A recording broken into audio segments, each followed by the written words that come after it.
Maraming taxi driver ang pumila sa LTFRB Central Office sa Quezon City para makakuha ng 5,000 pesos na cash aid. Umaasa silang mapapasama na sila sa listahan. Live mula sa Quezon City, ay unang balita si Bea Pinlac. Bea. Igan, para sa 5,000 pisong ayuda, dito na nga sa labas ng LTFRB Central Office sa Quezon City, nagpalipas ng magdamag ang maraming taxi driver. Pero wala pa rin daw katiyakan na makakakuha sila ng ayuda ngayong araw dahil marami sa kanila wala pa rin sa listahan. Simula na ngayong araw ang schedule ng payout para sa mga taxi driver dito sa LTFRB Central Office East Ave. Magtatagal ito hanggang Sabado. Marami sa mga taxi driver galing pa sa malayo at dito na nagpalipas ng magdamag. Marami pa rin daw kasi sa kanila ang wala pa rin sa inilabas na listahan ng mga makatatanggap ng 5,000 pisong ayuda. Bit-bit nila ngayon ang mga dokumentong kailangan para sa verification at pag-claim ng ayuda. Pero sabi nga nila, tsambahan o swertehan lang ito. Ang hiling nila, lalo na yung mga ilang dekada ng namamasada, padaliin sana ang proseso sa pagkuha ng ayuda, lalo na't napupunta lang daw sa panggasolina ang arawan nilang kita sa pamamasada. Swertihan na lang kung meron. Kung matikman man lang yung pirang galing sa gobyerno. Kung meron. Sana po mahalog ang puso nila. Makarating man lang sa amin yung ayuda.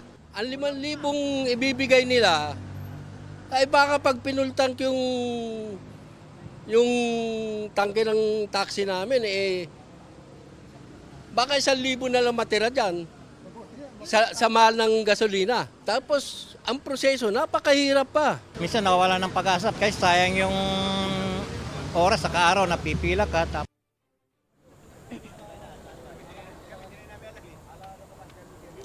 Igan, alas 8 pa ng umaga magsisimulang mamamahagi ng ayuda rito para sa mga taxi driver. Ito yung pila para sa mga wala pa rin sa listahan at dokumento lang ang dala ngayon. Hiwalay pa yan sa pila ng mga nasa listahan na.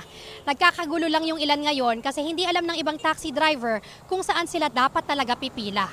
Sinusubukan pa natin makuha yung panig ng DSWD at LTFRB hinggil sa mga hamon nga na kinakaharap ng mga taxi driver para lang makuha yung 5,000 piso nilang ayuda.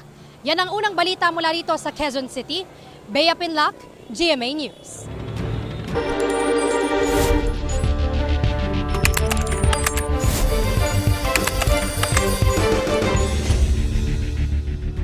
Si dating Pangulong Rodrigo Duterte ang unang Asian Head of State na lilitisin ng International Criminal Court.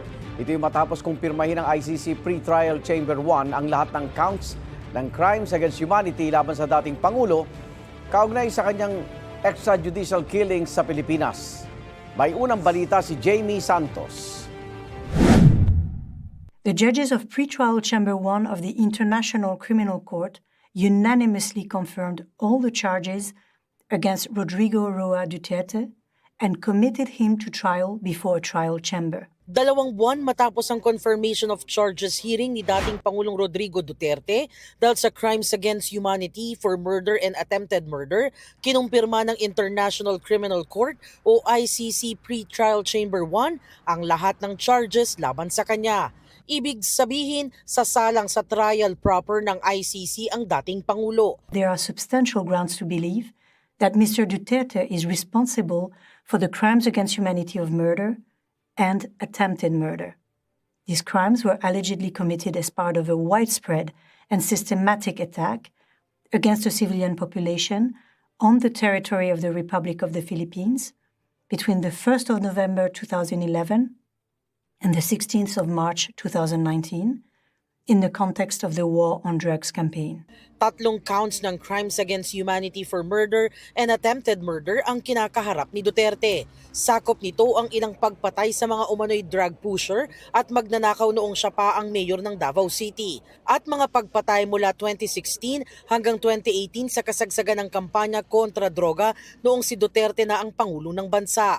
Batay raw sa mga ebidensya, organisado ang pagpaslang na nagsimula sa Davao City at nagpalawig sa buong bansa nang maupo sa Malacanang si Duterte. The judges based their decision on the evidence and arguments presented by the prosecutor and the defense during the confirmation of charges which took place in February 2026. The judges also considered the submissions of the parties and participants, including participating victims. The defense and the prosecution are not automatically entitled to appeal to this decision, but they can request authorization from the pretrial chamber to do so. Haharap si Duterte sa paglilitis sa ilalim ng iba't ibang uri ng pananagutan bilang indirect co-perpetrator dahil sa pag-utos, pag-udyok at pagsabuatan sa mga krimen. Sa ilalim ng Rome Statute, kailangang humarap si Duterte sa mga pagdinig. Trials at the ICC are fair and impartial, and the defense will have sufficient time to prepare its case while respecting the rights of victims. Sa isang pahayag, sinabi ng Office of the Prosecutor na natutuwa sila sa naging desisyon ng pre-trial chamber. Pinapakita raw nito ang lalim ng investigasyon at malakas na ebidensyang iniharap nila. Mahalagang yugto raw ito sa pagsisikap nila na isulong ang pananagutan para sa mga biktima ng umano'y extrajudicial killing sa Pilipinas noong panahon ng panunungkulan ni dating Pangulong Duterte. Ayon naman sa mga ICC-appointed counsel ng mga biktima na sina Attorney Joel Butuyan at Attorney Gilbert Andres, ang desisyon ay isang malakas na mensahe sa international community na ang international justice system ay gumagana para panagutin kahit pa ang isang dating Pangulo gaya ni Duterte. Isang pag-asa raw para sa mga biktima ang desisyon ng ICC Pre-Trial Chamber 1. Sabi naman ni Assistant to Counsel Attorney Cristina Conti, wala raw silang pagsidlan ng tuwa at pasasalamat sa ICC sa mabilis at pulidong mga desisyon. Tama umano ang naging hakbang ng pagdulog at pagrereklamo sa ICC. Siyempre masaya po kami dahil malinaw na may kapangyarihan ng ICC na silipin. Ito po ang final na desisyon patungkol sa jurisdiction. Hindi naman daw nagulat ang kampo ng dating Pangulo sa desisyon ng Pre-Trial Chamber 1. Sa isang text message sa GMA News, sinabi ni Lead Defense Counsel Attorney Nicholas Kaufman na base raw ang desisyon sa mga hindi napatunayang pahayag ng mga self-confessed murderers na ginawang cooperating witness, ni hindi nga raw nasuri ang kredibilidad ng mga testigo sa confirmation hearing. Dahil sa desisyon, magkakaroon na raw ng ibang katauhan ang mga witness. Patutunayan daw ng depensa sa paglilitis na ang tinutukoy na state policy ay kathang-isip lamang. Ipinakikita rin daw ng depensa na ang ebidensyang nagmula sa mga testigo ay walang anumang bigat o halaga. Inaasahan na rin daw ni dating Chief Presidential Legal Counsel Attorney Salvador Panelo ang desisyon. Pero kung ebidensya raw ang pag-uusapan, dismiss na dapat ang kaso. Ang Malacanang naman, iginagalang daw ang desisyon ng ICC. Ayon kay Undersecretary Claire Castro, hustisya ang kailangang makamit sa mga kasong ito at parehong panig ang makikinabang sa proseso. Ito ang unang balita. Jamie Santos, GMA News. Nilinaw ng Malacanang na hindi last minute inaprobahan ang travel request si Vice President Sara Duterte. Para sabihin na last minute resolution or decision to, hindi po ganon. Dahil yun po palagi, normally, nangyayari po ang pagbibigay sa kanya ng travel authority a day before. Pagka ang Vice Presidente naman ang humihiling, hindi naman yan tinatanggihan. We usually expedite the processing of the travel request. Ayon sa Palasyo, April 14, hiniling ng BC ang Travel Authority para sa mga biyahe niya sa South Korea, Belgium, Germany at the Netherlands. 5 working days daw karaniwang pinoproseso ang travel request. May sagot din ang Malacanang sa hiling ng BC para sa confidentiality ng mga sensitibong dokumento tulad ng kanyang mga biyahe. Sa Palasyo ng galing ang impormasyon tungkol sa mga bansang pupuntahan sana ng BC.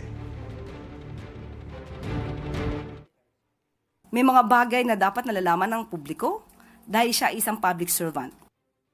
Naka-heightened alert ang mga ospital sa Cebu dahil sa hindi magandang kalidad ng hangin sa probinsya. Patuloy ang abiso sa mga residente na magsuot ng face mask kung lalabas ang bahay. At live mula sa Cebu City, may unang balita si Fe Marie Dumabok ng GMA Regional TV. Fe. Ivan, patuloy na nagbabago ang kalidad ng hangin sa Metro Cebu sa loob ng isang linggo.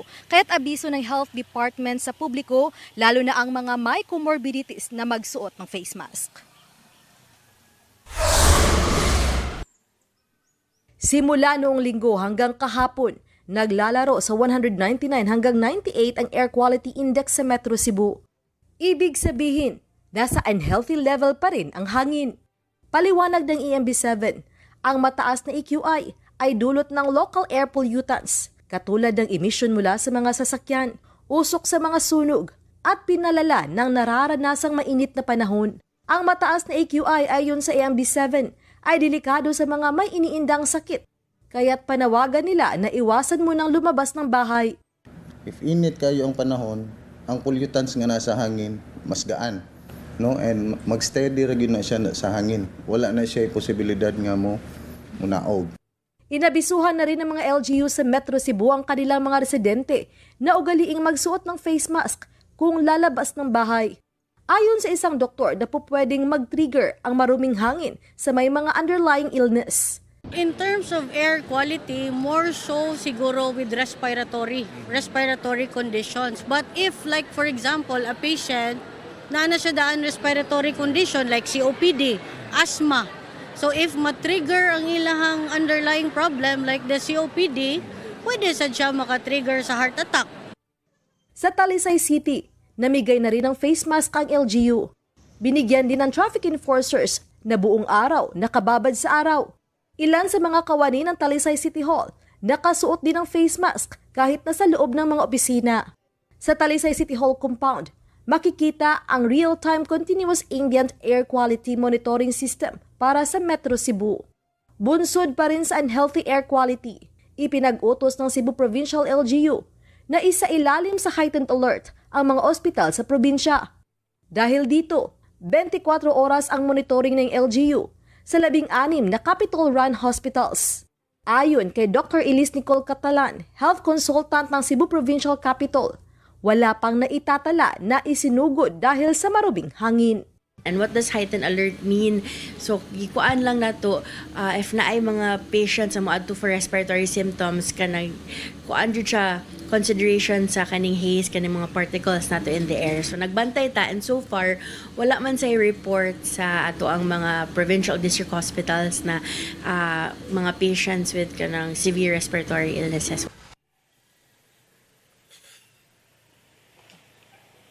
Ivan, bahagyang nag-improve ang hangin sa Metro Cebu na noong Miyerkules na umabot ng 98 Air Quality Index. Subalit muli itong umakyat kahapon na umabot ng 114 AQI. Dahil dito, pinag-iingat pa rin ang publiko. Ivan? Salamat, Femarie Dumabok ng GMA Regional TV.